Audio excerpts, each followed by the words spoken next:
Бұл малдың төлі. Жаңа тақырып бойынша жаңа сөздерге назар аударайық.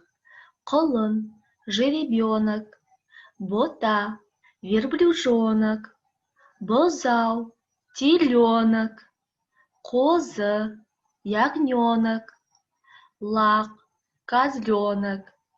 Осы жаңа сөздерді сөздікке жазып алыңдар. Оқылым тапсырмасы 3-ші тапсырма 15-ші бет. Мәтінді оқы.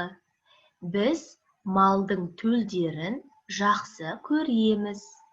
Маған құлын ұнайды. Ал ағама бота ұнайды.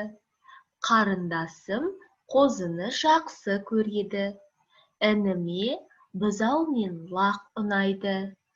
Төлдер әдемі, сүйкімді. Олар шөп жейді, ойнайды. Оқылым тапсырмасына байланысты дескриптор кестесі. Мәтінді мұқият тыңдайды, 1 балл. Мәтінді түсініп оқиды, 1 балл. Мәтінді оқу барысында орфоэпиялық нормаларды сақтайды, 3 балл. Жазылым тапсырмасы 2-ші тапсырма 15-ші бет. Көп нүктенің орнына керекті қосымшаны жалғап жаз. Мысалы, қой сөзіне дің жалғауын жаздық, қойдың болды. Қозы сөзіне с жалғауын жаздық.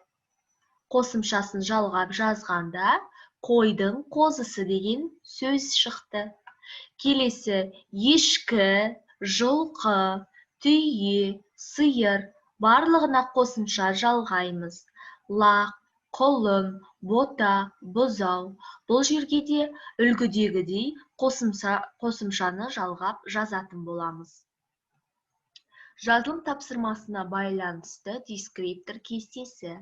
Керекті қосымшаны жалғап жазады, 2 балл.